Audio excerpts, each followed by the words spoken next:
not you. It's not me. Real people, real problems, real life solutions. Investigate TV Plus.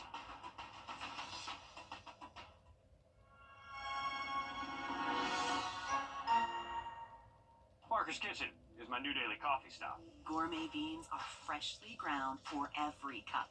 Get your own cup of great tasting, freshly brewed coffee at Parker's Kitchen. Live from Augusta, you're watching News 12, live at 5. Good evening, I'm Meredith Anderson. Tonight, Augusta mourns the loss of one of its leaders. Former Commissioner John Clark has passed away from respiratory failure. He served as a voice for Augusta for 4 years, from 2018 to 2022. Current and former commissioners, Richmond County deputies, the Marshal's Office, and more, sharing their memories and condolences tonight. Your city government reporter, Sydney Hood, joins us live at 5 from the newsroom. And Sydney, it really is hard to overstate Clark's impact in Augusta. Whether you worked with him, learned from him, or just had a casual conversation with him, everyone has a John Clark story. Most of us know Clark as that commissioner who said whatever was on his mind, he was going to make sure you knew what he was thinking. Those closest to him says he cared about Augusta. It showed in his writing and his public service. I'll say this, John Clark was larger than life personality. I want to say that there was never a dull moment, and I worked well with him. I'd say he definitely was an ally on the commission. He and I were able to serve 2 years together. Even after his time on commission, you always saw his familiar face somewhere in the audience. Oftentimes, he had a notepad and was taking notes himself. Coming up all new on News 12 at 6 o'clock, the lessons he taught those he served with and those who came after him. All right, thank you for that update, Sydney. And on a personal note, he always spoke to us, the good, the bad, the ugly. It was refreshing with someone in public service, and we will miss him. We are learning more about an investigation at Evans High School tonight into an alleged inappropriate relationship between a staff member and former student. The school has fired Barrett Davis, a teacher and a coach at the school. School leaders aren't saying much about what happened, but in a letter today, they did name Davis as the subject of this ongoing investigation. They did not name him in a previous letter. They also told parents today Davis is no longer employed by Columbia County Schools. We'll take a look at our radar network. We are dry again today as high pressure is in. The skating community as a whole, coming up in just 30 minutes. Richmond County deputies are still looking for this missing teenager tonight. Take a good look. We first reported her disappearance almost 2 weeks ago. Deputies say Emma Caldwell was last seen January 15th, leaving her home on Barlow Road. They say she might be heading to Columbia County. If you have any information, if you think you've seen Emma, give the Richmond County Sheriff's Office a call. Sandersville officers are investigating a man's death tonight. The police department says they arrived at a home Monday on Temple Drive to find an unconscious man on the ground. He was pronounced dead in the home and identified as Grady Smith. Officers say there was no sign Smith was assaulted. They say the investigation, though, is to rule out any possible foul play because of the circumstances. He's been taken to the GBI crime lab for his autopsy. The trial continued for former Brunswick District Attorney Jackie Johnson today. A key witness testified on Johnson's communications with the Glenn County Police Department. The prosecution argues she told police to not arrest Travis McMichael, one of the men who was later convicted for Ahmaud Arbery's murder. They also say she asked for advice from a neighboring county's DA before recommending him take over the case. Today, the assistant chief was asked how much weight the opinion of the district attorney's office carries in an investigation. And does that influence your decision when it comes to whether you should seek arrest warrants? Yes, sir, I would. How much does that go to that? I would say quite a bit. The prosecuting authority tells you that the running law is broken. It would be pretty difficult for us to do otherwise. However, Johnson's team found in their cross-examination Oliver never had any contact with Johnson at all. Others called to the stand today included people involved in Johnson's recusal process. South Carolina lawmakers are considering new social media rules for minors. The South Carolina Social Media Regulation Act would require age verification for users, as well as parental consent for minors to create accounts. It would also give parents access to the account settings, privacy controls, and screen time limits. We're aware of the fact there's a similar bill has been filed in the Senate. We're also aware of the various different legal issues facing similar laws in other states, and those are just a short list of reasons and considerations why we should be very deliberate in anything we do here.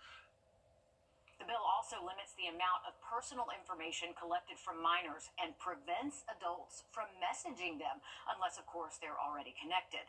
Targeted ads would be restricted as well. If passed, the state attorney general would be responsible for enforcing it. It also opens the door for users to sue companies that violate the law. A push to reinstate South Carolina's private school voucher program could clear a major hurdle at the State House as early as tonight. Right now, senators are heading toward the finish line on their debate on a bill that would give certain families state dollars to send their kids to private schools. Republicans are attempting to reinstate it after the South Carolina Supreme Court ruled last year that type of spending is illegal. They're trying to get around that ruling by funding this program with lottery revenue instead of taxpayer dollars from the state's general fund. Governor Henry McMaster urged lawmakers to get this bill to his desk so he could sign it in his State of the State last night. Parents, not school attendance lines, should determine the education that best suits their child's unique needs.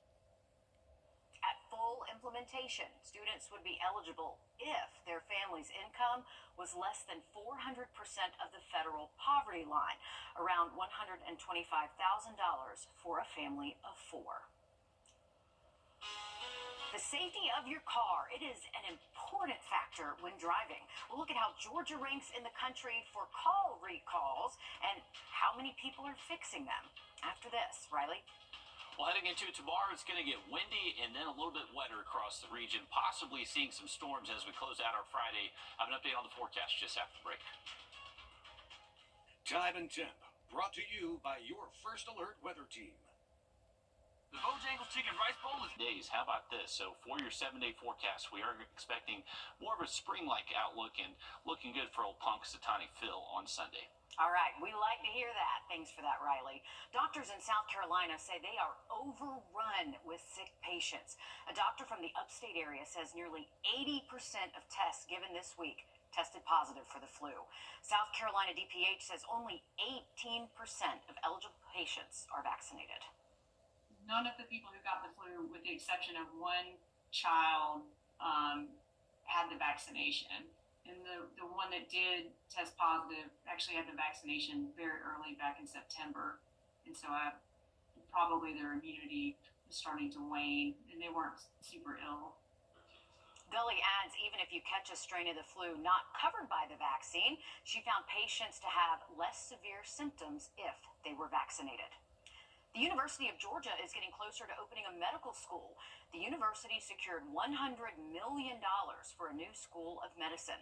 The new facility will be on UGA's Health Sciences campus with dedicated spaces for active learning classrooms, medical simulations, clinical skills, and even biomedical research labs.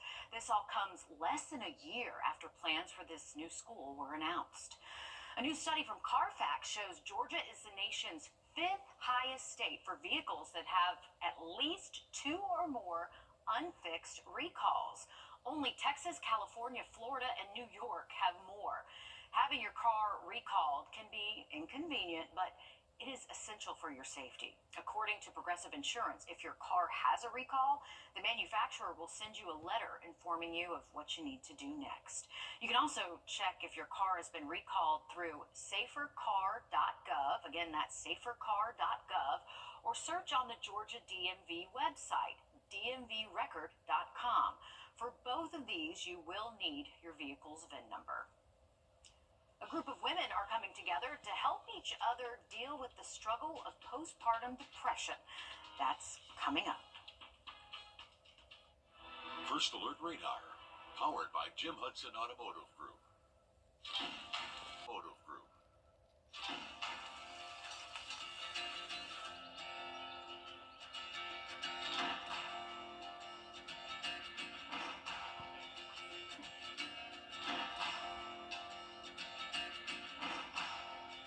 You gotta find your people who want to make you feel alright. The kind you wanna stay up with all night. You gotta find your people who want to make you feel whole. They won't leave your side when you lose control. The ones that don't let you lose your soul.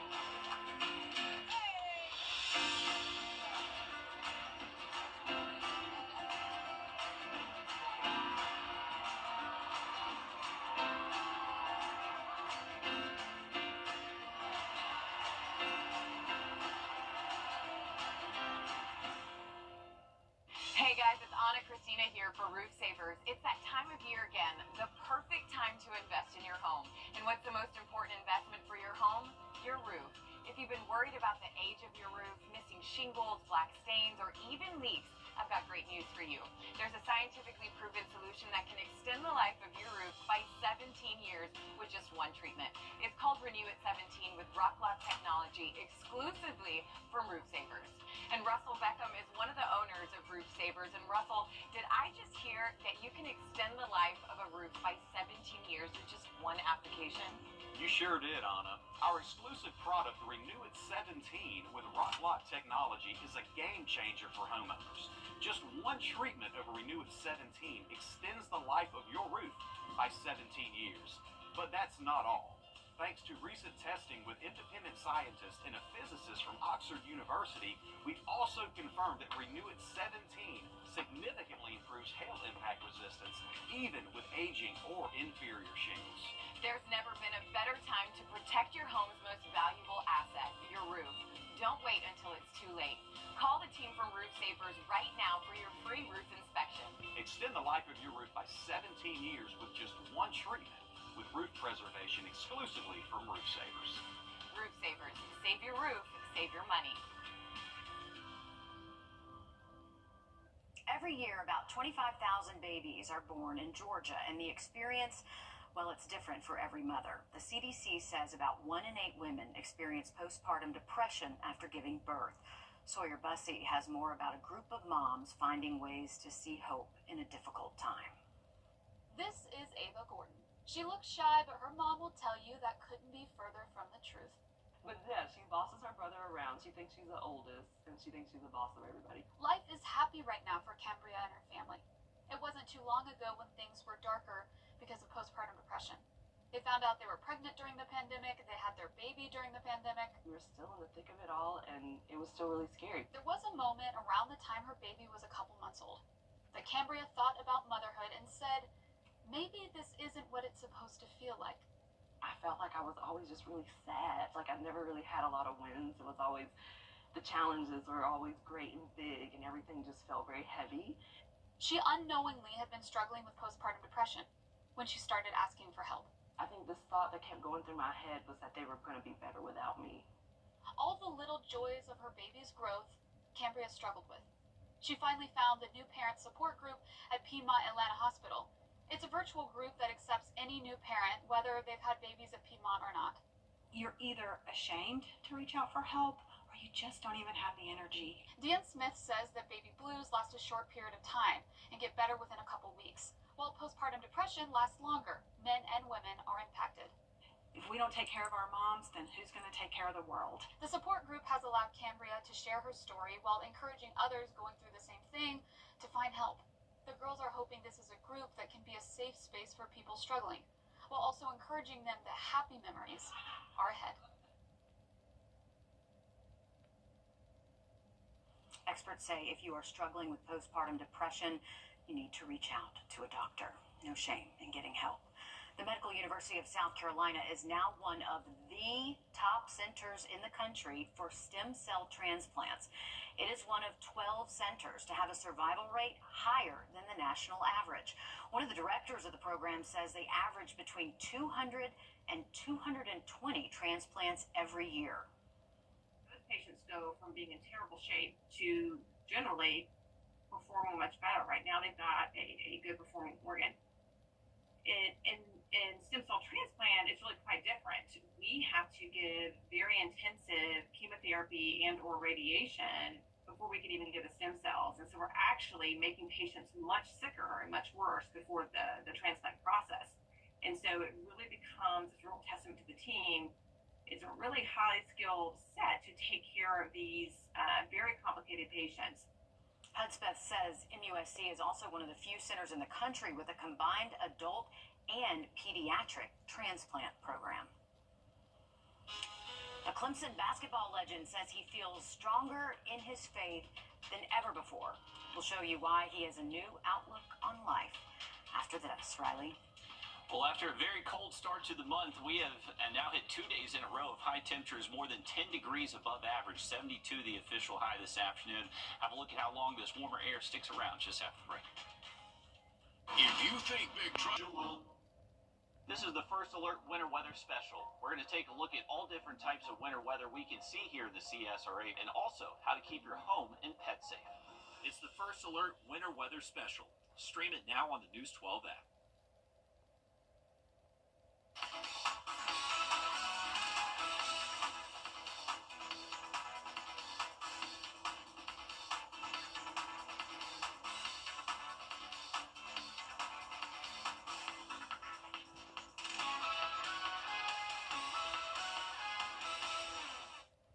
Clemson basketball record holder is taking a new look at life after a life-saving surgery. Grayson Marshall felt dizzy and decided to go to the doctor for the first time in, get this, 40 years. He was rushed into surgery after the doctor found a hole in his aorta, causing high blood pressure. He's now saying his faith is even stronger after the experience. For me, the new lease on life is the fact that my faith is at a whole different level. My faith has grown to the fact that if I can believe him for this, I can believe him for a whole lot more. Now that I've seen that, it's on now. Whatever, it can be done no matter what. Marshall says he is now planning to go to the doctor's office every 3 months to make sure that nothing else goes wrong. He's also more motivated than ever to help others experience what he calls an elevated level of faith. That is something where you can just take pain and change it to purpose, Riley. Definitely so, Meredith, and faith definitely goes a long way, too. And best of luck in his recovery efforts. And that Tiger Blood is definitely different for sure, and best of luck on his recovery. Here's a look at I-20. We do a slowdown. Outside the Columbia County Library. For tickets, call the box office or go to AugustaAmusements.com. Trust Chief Meteorologist Riley Hale for your First Alert. When you visit or work with Parker's Kitchen, your support makes a difference. You've helped us rank as Best Workplace in America. None of this happens without you. Thank you. You're watching News 12 live at 5. Continues. Live at 5, crews are working to salvage the pieces of a Black Hawk helicopter and an American Airlines plane. They crashed midair just before 9 o'clock last night. 64 people were on the plane and 3 in the helicopter, all presumed dead tonight. Thanks for joining us. I'm Will Rio. And I'm Meredith Anderson. This is now being called the nation's worst aviation disaster in 24 years. On board the plane, which was coming from Wichita, Kansas, were 14 members of the figure skating community, including 2 Russian world champion skaters, the 2 you see right there on your screen. 2 young members of the United States figure skating team, a 13 and 16-year-old, were also on board, as well as their mothers and coaches. Your Kennedy Payne joins us live at 5 in the newsroom. In Kennedy, the effects of this crash are being felt all the way down here in the South, notably through the tight-knit ice skating community. Yeah, Lori Green, she lives in Evans. She's a former figure skater who got her start in 2000 at the Augusta Ice Sports Center. Now she's a coach. She says the figure skating community is a tight-knit one. This video from EarthCam shows the moment of the crash. When Crane woke up this morning, she says she was devastated to hear the news. When she heard the plane was coming from Wichita, Kansas, she immediately remembered that there was a recent figure skating championship there, and her heart sank. She says it was her husband who told her that amongst the 64 passengers were figure skaters. In March, she will be in Boston for the 2025 World Figure Skating Championship, hosted by the Boston Figure Skating Club. Two of their figure skaters were on the flight, as we mentioned, 16-year-old Spencer Lane and 13-year-old Gina Hahn. She says she's hoping to honor their legacy in March, but right now she's still feeling uneasy. I absolutely thought that I might know someone who was on that flight. Even if it was a coach that I knew or a volunteer at the event.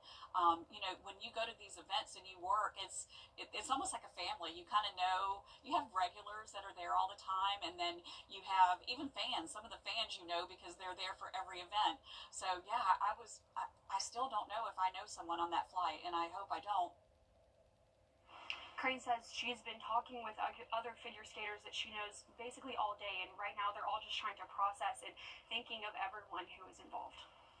Such a tough thing. Thank you, Kennedy. Governor Brian Kemp saying Crew Chief Ryan O'Hara aboard the military helicopter was from Lilburn, and one of the American airline pilots was 28-year-old Samuel Lilly from the Atlanta area. So connections all over the country, but especially here. Absolutely, and something we'll continue to stay on top of as we start to learn more about who the people on board these flights were. Thanks again, Kennedy. Definitely a sad situation up there in D.C. Moving forward in our forecast, we are going to keep things to arrive. So just a heads up for it. I'll have a look at that weekend for you, though, coming up in just about 10 minutes. Sounds good. Thanks, Riley. Human trafficking is considered the fastest growing illegal industry in the world, and Georgia is the hub. It is a grim fact, but as your State House reporter Abby Kasoris explains, people from all corners of our state are trying to hold traffickers accountable. Hartsfield-Jackson Atlanta International Airport. It's one of the busiest in the world, and that's what traffickers like to use for cover, these high-trafficked areas where they can blend in and hide what they're doing. Trafficking survivor Donna Hubbard says she felt invisible. Nobody saw me, and I really just wanted someone to see me. The Georgia Department of Public Health reports more than 370 girls are trafficked in our state every month. The average victim is a 6th to 8th grade girl. The traffickers don't see mothers, daughters, sisters. They see ways of making money. And while you can sell a knockoff Louis Vuitton bag one time, you can sell a human being over and over and over again. Hubbard, now a minister with a nonprofit counseling victims and a flight attendant for American Airlines. She tells her coworkers and passengers what they should look for walking through the airport. Hubbard says if you see something off, ask someone else. If they agree, call 911. Try to remember what they were wearing, where they were located, what types of conversations they were having. It's important. It creates a paper trail so that law enforcement can track them down and prosecutors can prosecute. Every missing child is in danger and in need of our protection from those who seek to exploit them. Georgia lawmakers have passed laws to allow attorneys like Hannah Palmquist with the district attorney's office to prosecute dozens of cases, freeing more than 200 victims. First Lady Marty Kemp is pushing Senate Bill 42 to require judges to give the harshest penalty possible to a convicted trafficker instead of offering a lighter sentence. The First Lady just released a training video on how to spot signs of human trafficking. There is also a 24/7 hotline that you can call. In Atlanta, I'm Abby Kasoris. A Georgia man accused of using artificial intelligence to create vulgar images of children is behind bars tonight. Ronald Richardson, the suspect, worked at an Atlanta area high school. He is accused of taking photos from students' social media profiles and using AI to alter them and make them appear nude. He faces multiple counts of sexual exploitation of children, but Georgia lawmakers are also working on a new law surrounding AI, several of them actually. Senate Bill 9 would add AI to the felony offense already on the books for distributing pornographic material. We're going to enhance those penalties because what they can do with artificial intelligence is so much more perverse than it has been in the past. The bill would make sharing AI-generated content a felony. A convicted predator would face up to 15 years in prison if the bill becomes law. Riley.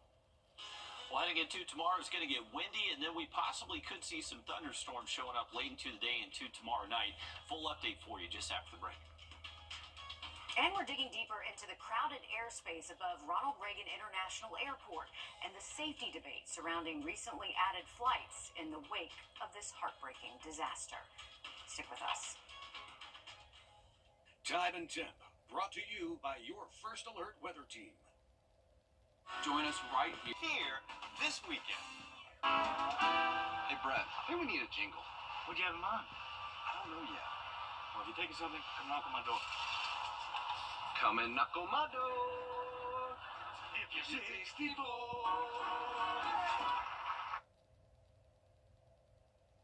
And then most of next week, we're well above average. Could be close to 80 by next Thursday. We're all getting tax forms in the mail, and you may hate tax season, but the scammers love it. I'm Jamie Tucker. Coming up, how to protect your tax return with just 6 numbers. First Alert Radar, powered by Jim Hudson Automotive Group. Watch this in just 6 or go to AugustaAmusements.com. It's tax season, and that means scammers are hard at work trying to take your refund or payments. The IRS says in 2023, over $5.5 billion were stolen by tax fraud and scams. But there is a way to protect yourself. Our consumer tech reporter Jamie Tucker explains.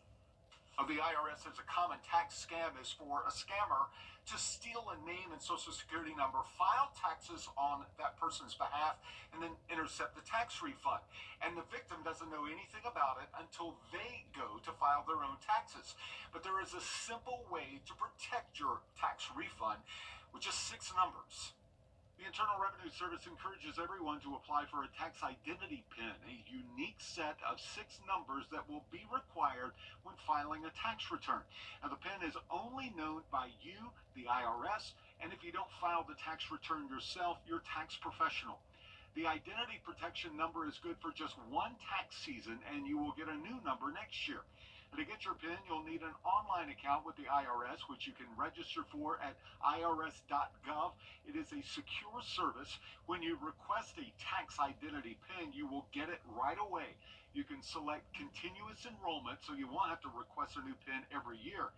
And then print it out or write it down and keep it in a safe place. You can also get the number by logging back into your account. You will then share it with your tax preparer. It's especially important to request a tax identity PIN this year because over 100 million people had their Social Security numbers exposed in a massive data breach last year. Visit irs.gov and sign up before someone else files your taxes and gets your refund. That's What the Tech. I'm Jamie Tucker. It's a true sign that spring is around the corner. Six Flags Over Georgia has announced March 15th will be its opening day. This will be the park's 58th year in business. The park is in Austell from Augusta. It takes about 2.5 hours to get there, but I'm sure many of you already know that. There is a new ride at the park this year. It's called Georgia Gold Rusher. Not my favorite. I'm not a big roller coaster guy, so you know that. See, I do. I like roller coasters. Oh, no. Complete opposites over here. Okay, well, if Carowinds is more your speed, it's kind of the opposite direction. Nope. March 15th is their opening date as well. The park is located on the borders of North and South Carolina. It's also about 2.5 hours from Augusta. Carowinds is also adding new rides to its lineup. Snoopy's Racing Railway. That sounds more your speed. Yeah, that's way more my speed. And Charlie Brown's River Raft Blast. You know what? It was Space Mountain when I went to Disney that ruined everything for me, and I thank my parents for that. Honestly, it was Space Mountain and Disney that made me love roller coasters, and I thank my parents for that. Oh man, I was too little though. I was yelling and crying the entire way. It's dark in there. You can't see anything. See, it was that's the my difference first between roller us. coaster That's too. the difference between us. We've got someone playing it safe and a thrill seeker. There you go. That's the problem. So. Have you jumped out of a plane yet? I've not, and I don't think I will. I like my job. All right, the high school basketball regular season is winding down this year. Thompson's girls team has revenge on its mind. Oh, they sure do. Last year, the girls team made it all the way to the Elite Eight, but their coach isn't satisfied unless they bring home the hardware. Yeah, 2A Region 4 is arguably one of the toughest regions in girls basketball across the CSRA. During their path to the Elite Eight last year, they captured the region crown, and this year they're on pace to do it again. The Bulldogs are 20-1 so far on this season, marking their third straight year with 20 or more wins. They're also 7-0 in region play, which includes big-time wins over powerhouse programs like Josie and Butler. Despite all the regular season success, Thompson has never taken home a state championship in girls basketball. Head coach Sierra Williams says this year's team has the best chance to do so. We had a good season last year, but very disappointing in the end. We did not accomplish half the goals we set, and I think they understand and learned from last year, so they want to come out and really, again, help set that tone and practice each day and get others to follow and work. We had a group of kids that committed to working hard individually on their development, skill work stuff, and it's showing up now. Thompson will take on Glen Hills tomorrow night and close out the regular season against Josie and Butler. All right, thanks for that, Joseph. Remember, later this weekend, we get back our 6 p.m. sunsets, believe it or not. So the month of February will bring some longer days for us. And by the end of February, we actually get closer to 6:30 sunsets, believe it or not. Having a quick look at that rain heading our way tomorrow and also the weekend forecast just after break. Ready? It's happening on 4 for your free information and your free gift. That's 1-800-622-2774. 1-800-622-2774. Call now. After my accident, they got me a great settlement. Wow, it sounds like your insurance company really took care of you. Are you kidding me? Those guys are a bunch of clowns. Denied?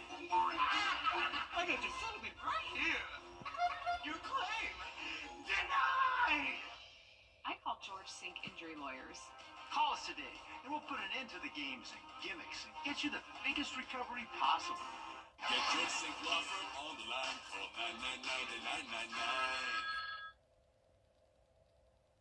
Live at 5, you're taking another live look over in Washington, D.C. as the nation reacts to the deadly crash between a plane and a military helicopter that has killed 67 people. Reagan National makes for an easy commute for members of Congress who have long championed adding new direct flights from their hometowns, including last night's tragic flight from Wichita, a route added just last year. Yeah, and lawmakers have recently cleared the way for even more flights to come into Reagan, and airport experts say it's already squeezed to its limits there. National investigative reporter Josie Sturman looks at close calls and the constant congestion that have made safety concerns an issue past and present. I might fly in and out of there 2 or 3 times in a couple of days. It can get crowded. Doug Rice knows the challenges of flying into Reagan National Airport in Washington, D.C. better than most. As a retired airline pilot, he's flown in and out of what's known as DCA countless times. When Marine One is coming or going, you've got 3 helicopters plus the support ships plus the police helicopters around it. So you might have 6 or 8 helicopters all coming up and down the river, all very close formation. He calls it a helicopter highway, cutting right through some of the country's most complex and restricted airspace, with police and military helicopters sharing the sky with commercial airliners over the nation's capital. The close quarters can cause disaster, as evidenced by Wednesday's crash. But federally collected data shows the potential for chaos has long been known. Our national investigative team found a 2013 report from a pilot approaching the same runway with a helicopter nearby. As we began our turn from base to final, they said, the helicopter made what looked like a right turn directly into our flight path, the pilot indicating they narrowly avoided a collision. Other reports from pilots to the feds show at least 27 close encounters at Washington National, as the airport at times handles as many as 1 flight each minute. You can't really squeeze much more than that in there. But with congestion comes concern about safety. Still last year, many in Congress began fighting to add more flights into the mix, calling established limits on Reagan archaic. People who want to come back and forth, or simply families who want to come visit the nation's capital. This makes it unnecessarily difficult for each of them. Difficult also for members of Congress who critics have pointed out would benefit from adding more flights to help get back and forth from work to their districts. But key lawmakers close to D.C. argued against the move. Last March, March, senators from Maryland and Virginia, including Tim Kaine, wrote their colleagues calling DCA overburdened, citing high-profile incidents and near misses as the reason not to add more flights. Still, the bill passed, with the FAA saying more flights could be safely managed. And I've been praying that there wouldn't be something like last night, but kind of dreading in my heart that there would be. Sometimes politics looks very narrowly at a subject, and in this case, Washington National needs a broad view. John Golia is a former NTSB board member, closely watching the ripples of Wednesday's crash. They began with the dozens of flight diversions our team found, with passengers from cities including Atlanta, Charlotte, Nashville, Seattle, and more all rerouted. Those are relatively simple fixes in the wake of a crisis. But Golia says solving the complex issues and competing interests surrounding Reagan National will be much harder to solve. And maybe this accident will now provide the momentum to take this whole airspace issue in and around D.C. and put it on the top of the table, because we've been putting Band-Aids on it for 40 years.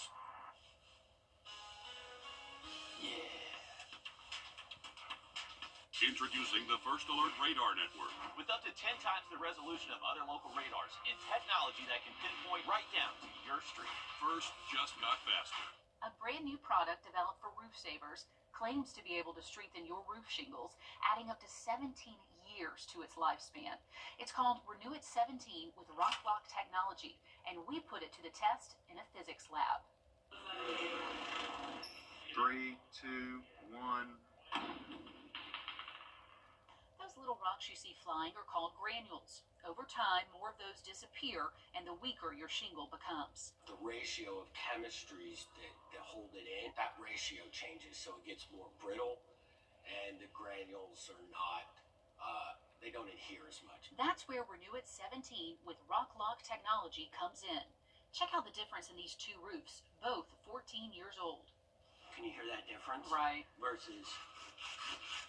Right, you can really see the difference. Dr. Robert Johnson, a physicist with a doctorate from Oxford, is using a test for shingles trusted by the Underwriters Laboratory. That requires dropping a steel ball from a distance of 20 feet above our sample material and hitting the same location twice in a row.